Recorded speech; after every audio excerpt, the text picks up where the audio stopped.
chapter 3, verse 16.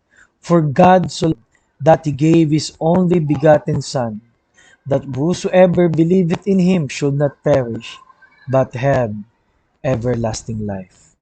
Alam niyo po kung mayroon pong pinaang pamilyar na verse at pinaang sa ulo ng nakakaraming tao ngayon, ay ang John chapter 3 verse number 16.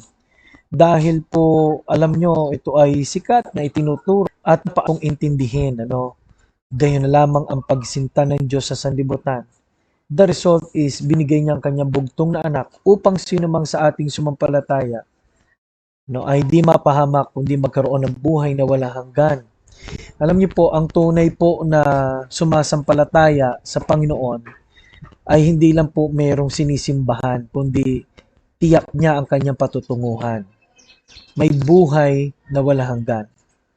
So, ang pag-ibig ng Panginoon nung 2,000 years ago na nahayag sa krus ay hanggang ngayon po ay nagiintay dahil ang sabi ng Bible sa sino mang sumampalataya. Kaya lang po napaarami po ngayon ang na-divert na yung pagsampalataya sa iba-ibang bagay. Pero ang sabi po ng Romans chapter 6 verse 23, the wages of sin is death, but the gift of God is eternal life through Jesus Christ our Lord.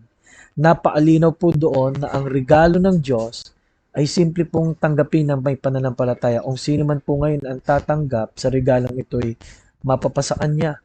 Kaya ang linaw po ng sinabi ng John 1:12 na kasama nito'y tayo anak ng Diyos at tagapagmana, Romans 8:17, kay Kristo Jesus.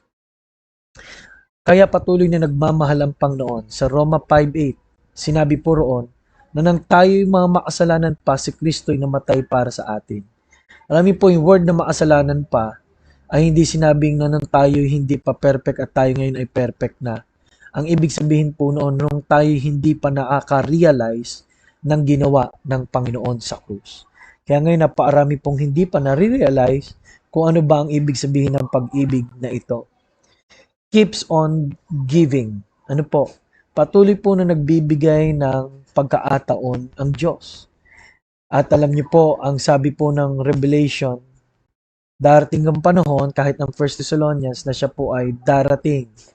Hebrews 9:27, kung hindi pa darating ang kamatayan at ang Panginoon. Luke 16, ganun din po. Patuloy po nating tingnan na ang Diyos ay nag-iintay sa atin. At ang pag-ibig po, in a practical sense, sa lahat naman po na tumanggap na kay Kristo, ay patuloy na naglilingkod, patuloy na nagpupuri. Bakit? Mahal mo ang Panginoon. Keeps on reaching. Dahil ang sabi po ng Matthew chapter 28, verse 19 and 20, go ye therefore and teach all nations. Keeps on going, keeps on teaching. Kahit anong busy man po natin, bakit po? Mahal natin ang kaluluwa, mahal natin na ang tao po'y makita natin, matanggap din nila ang regalo ng Panginoon. Kaya kamusta po ang pag-ibig ng Diyos? Dakilang Diyos, i-bless niyo po ang lahat na nakinig ngayon. At nawa ito po ay mag-solve ng aming pong mga agam-agam, ng aming mga nararamdaman. Ito po ay aming samo at dalangin sa pangalan po ni Jesus.